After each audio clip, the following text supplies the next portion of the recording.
రాష్ట్రంలో ప్రతి కుటుంబం ప్రతి పౌరుడి ఆరోగ్య పరిరక్షణ లక్ష్యంగా చేపట్టిన అత్యంత ప్రతిష్టాత్మక కార్యక్రమం జగనన్న ఆరోగ్య సురక్ష రెండవ దశ అమలుకు వైద్య ఆరోగ్య శాఖ సన్నద్ధమైంది. ఇవాళ నుంచి గ్రామాల్లో ఈ కార్యక్రమం ప్రారంభం కానుండగా వారానికి 2 రోజుల చొప్పున మంగళ శుక్రవారాల్లో జేఏఎస్ను నిర్వహిస్తారు. ఇక పట్టణాలు నగరాల్లో సెకండ్ ఫేజ్ కార్యక్రమం బుధవారం నుంచి ప్రారంభం కానుంది. ఫస్ట్ ఫేజ్లో భాగంగా సెప్టెంబర్, అక్టోబర్, నవంబర్లో 50 రోజుల పాటు జగనన్న ఆరోగ్య సురక్ష ద్వారా రాష్ట్ర వ్యాప్తంగా పెద్ద ఎత్తున వైద్య శిబిరాలను విజయవంతంగా నిర్వహించింది. సొంత ఊళ్ళలోనే 60 లక్షల మంది ప్రజలకు ప్రభుత్వం ఉచిత వైద్య సేవలను అందించింది. నిరంతరాయంగా జగనన్న ఆరోగ్య సురక్ష కార్యక్రమాన్ని కొనసాగించడంలో భాగంగా సెకండ్ ఫేజ్ చేపట్టారు. రెండో దశలో రాష్ట్ర వ్యాప్తంగా 6 నెలల్లో 13,954 సురక్షా శిబిరాలు నిర్వహించేలా వైద్య శాఖ ప్రణాళికలు రూపొందించింది.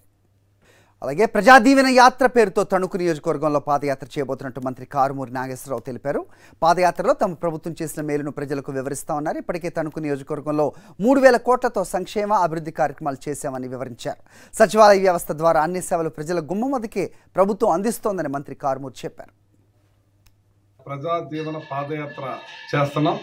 ప్రతి గ్రామం తిరుగుతా ఆ గ్రామంలో మా ప్రజలను కలుసుకుంటూ వాళ్ళ దీవెనలు తీసుకుంటూ అలాగే ఏదైతే గడప గడప కార్యక్రమం కూడా కంప్లీట్ చేసుకుంటూ 10వ తారీఖు వరకు నా ప్రోగ్రాం తిరుగుతాను. అంటే మధ్యలో 5 రోజుల్లో నాకు కంప్లీట్ అయిపోతుంది. అత్తిలి మండలంలో గ్రామాలు ఏదైతే నేను పాదయాత్ర చేసేది ఇప్పుడు నేను గడప గడప చేయని గ్రామాలు అలాగే ఇరగవరానికి ర్యాలింగ్లోకి వచ్చి ర్యాలింగ్ ఆమ్లెట్లు ర్యాలింగ్ని తిరుగుకుంటా మళ్ళీ వేరే గ్రామాలకి ప్లాన్ చేస్తాను. ఆ గ్రామాలకి నేను వెళ్తాను. అది 10వ తారీఖు వరకు ఎన్ని గ్రామాలు అయితే అన్ని గ్రామాలు చేసిన తర్వాత మళ్ళీ పండగ అయిపోయిన తర్వాత మళ్ళీ మొదలెడతాం. దానికి డేట్ ఇస్తాను. మళ్ళీ ఈ రకంగా ప్రజాదీవన యాత్ర చేస్తూ జగన్మోహన్ రెడ్డి గారు ఇవాళ పార్టీలు, ప్రాంతాలు, కులాలు, మతాలు అతీతంగా ప్రతి ఒక్కళ్ళకి కూడా మేలు చేసే పనులు, పథకాలు అందిస్తున్న ఈ కార్యక్రమాలను ప్రజలకు వివరించుకుంటూ మా కార్యకర్తలు మేము తిరుగుతున్నాం. నైట్ హాల్ట్ అక్కడే చేస్తాను. అక్కడే అందరితోటి మా ఏ గ్రామంకి వెళ్తే ఆ గ్రామం కార్యకర్తలతో కూర్చుని వాళ్ళతో మాట్లాడుకుని మార్నింగ్ లేచి కూడా వాళ్ళతో మాట్లాడుకుని మళ్ళీ నా యాత్ర స్టార్ట్ చేస్తూ ఉంటాను. ఈ రకంగా అన్ని గ్రామాలు కంప్లీట్ చేసి తర్వాత మళ్ళీ ఏదైతే నేను గడప గడప చేసిన గ్రామాలకు కూడా మళ్ళీ వెళ్తాను. నేను అలాగే టౌన్లో కూడా తిరుగుతాను. 60 లక్షల మందికి పెన్షన్స్ ఇస్తున్న ఏకైక సీఎం వైఎస్ జగన్మోహన్ రెడ్డి అని మాజీ మంత్రి అవంతి శ్రీనివాస్ కొనియాడారు. విశాఖ జిల్లా భీమిలిలో ప్రభుత్వం పెంచిన 3,000 రూపాయల పెన్షన్ను లబ్ధిదారులకు అందజేశారు. 4.5 సంవత్సరాల్లో సీఎం వైఎస్ జగన్మోహన్ రెడ్డి చేసిన సంక్షేమం, అభివృద్ధిని ప్రజలకు వివరించారు అవంతి శ్రీనివాస్. 5 ఏళ్లలో ఒక్క పెన్షన్దారులకే 60 లక్షల మంది పెన్షన్దారులకి ఇచ్చినటువంటి ఏకైక రాష్ట్రం ఆంధ్రప్రదేశ్ రాష్ట్రం. ఇచ్చిన ముఖ్యమంత్రి వైఎస్ జగన్మోహన్ రెడ్డి గారు. చాలా మంది చాలా మాటలు చెప్తున్నారు. అవన్నీ కూడా మాటలు చెప్పడం వేరు, చాటులు చేయటం వేరు. దేశంలో ఎక్కడా లేని విధంగా అత్యధికంగా ఏపీలోని 60,34,000 మందికి CM YS Jaganmohan Reddy pension అందిస్తున్నారని ఎమ్మెల్యే కిలారి వెంకట్రోసయ్య తెలిపారు. గుంటూరు జిల్లా పొన్నూరులో వైఎస్ఆర్ పెన్షన్ కానుకను కలెక్టర్ వేణుగోపాల్ రెడ్డితో కలిసి ఎమ్మెల్యే కిలారి వెంకట్రోసయ్య లబ్ధిదారులకు అందజేశారు. గుంటూరు జిల్లాలో 2,65,000 మందికి 78,31 లక్షల రూపాయలు పంపిణీ చేస్తున్నామని కలెక్టర్ వేణుగోపాల్ రెడ్డి చెప్పారు. రాష్ట్ర ప్రభుత్వం అందిస్తున్న పెన్షన్ సదుపాయాన్ని అర్హులు సద్వినియోగం చేసుకోవాలని కోరారు. ప్రతి నెల పెన్షన్ ఇస్తాను. ప్రతి సంవత్సరం 250 రూపాయలు పెంచుకుంటూ 3,000 రూపాయల వరకు కూడా పెంచుకుంటూ వెళ్తానని చెప్పిన మాటని ఈరోజు ఆయన సుసాధ్యం చేస్తూ ఉన్నారు. ఎలక్షన్ రోజు ఆ రోజు 2,000 నుంచి ఈ రోజు 3,000 రూపాయల వరకు ప్రతి సంవత్సరం జనవరి 1వ తారీఖు ఏదైతే ఆయన చెప్పారో ఆ తారీఖుకి అనుకూలంగా పెంచుతున్నారా లేదా. ఇవాళ 3,000 రూపాయలు పెంచడం జరిగింది. ఇవాళ దాదాపు మీ అందరికి వచ్చేసినాయా లేదా? అందరికి వచ్చినాయా? ఇవాళ అందరికి వచ్చేసింది. అంటే ప్రజల ముందు ఏదైతే మాట ఇచ్చారో దానికి ఆ మాటకు ఉన్న విలువ జగన్మోహన్ రెడ్డి గారు ఈరోజు తెలియజేస్తా ఉన్నారు. ప్రజల ముందు ఇచ్చిన ప్రతి మాట ఎంత విలువైనది అనేది ఆయన అక్షరంలో చూపిస్తా ఉన్నారు. ఇదే మీరు గతంలో చూసినా ఇక్కడ ఉన్న అవాతాతలు ఎక్కువ మంది ఉన్నారు. మీ అనుభవంలో మేమంతా నిజంగా చెప్పాలంటే మీరు మీ వయసు రీత్యా చాలా మంది అనుభవకులు ఉన్నారు. ఇక్కడ మీ అందరూ ఎంతో మంది ప్రభుత్వాలు చూశారు, ఎంతో మంది నాయకులు చూశారు, ఎంతమంది ఏం మాట్లాడారు, ఏం చేశారో చూశారు. కానీ జగన్మోహన్ రెడ్డి గారు లాగా ఏదైతే చెప్పారో తూచా తప్పకుండా పాటిస్తా ఉన్నాడా లేదా అనేది మీరు చెప్పాలి.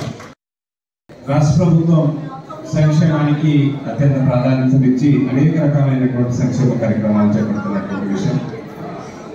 మన పెన్షన్స్ ఒకటి వచ్చేటప్పటికి దాదాపుగా జిల్లాలో 2,65,196 కుటుంబాలకి, అంటే అంతమంది వ్యక్తులకి పెన్షన్ అమౌంట్ అయిపోతున్నారు.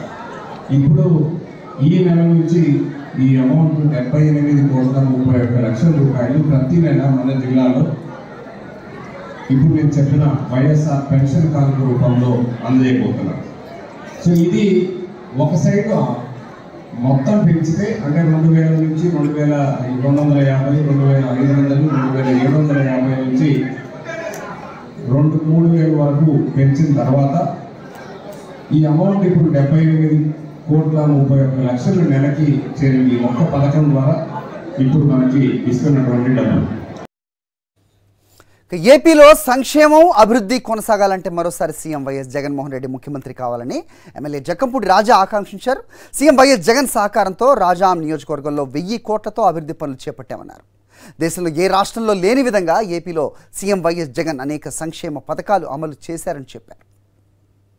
ఈ 4.5 సంవత్సరాల వైఎస్ఆర్ కాంగ్రెస్ పార్టీ పాలనలో ప్రీతమ నాయకులు శ్రీ వైఎస్ జగన్మోహన్ రెడ్డి గారి యొక్క నేతృత్వంలో ఈ రాష్ట్రంలో అనేక రకమైనటువంటి పరిపాలనా సంస్కరణల ద్వారా కానీ, లేక రాష్ట్రంలో ఉన్నటువంటి మారుమూల ప్రాంతాల్లో సైతం అనేక కోట్ల రూపాయల అభివృద్ధి కార్యక్రమాలు కావచ్చు, లేక ఏ ఒక్కరికి కూడా ఒక్క పైసా లంచం ఇవ్వాల్సినటువంటి అవసరం లేకుండా ప్రతి పేదవాడికి కూడా అనేక సంక్షేమ పథకాలు అందుతూ ఉన్నటువంటి తీరు, ఇంటింటికి వెళ్ళి అందిస్తూ ఉన్నటువంటి తీరు కావచ్చు.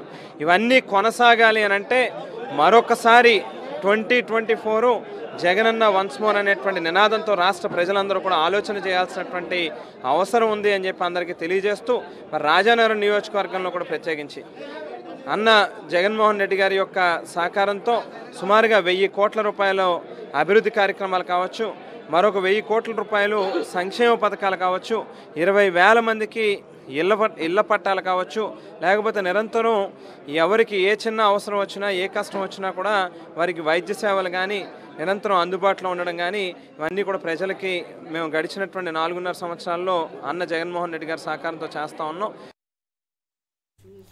ఇక గుంటూరు వెస్ట్ నియోజకవర్గంలో మంత్రి విడుదల రజనీ కార్యాలయంపై టీడీపీ కార్యకర్తలు చేసిన దాడిని గుంటూరు మేయర్ మనోహర్ నాయుడు ఖండించారు.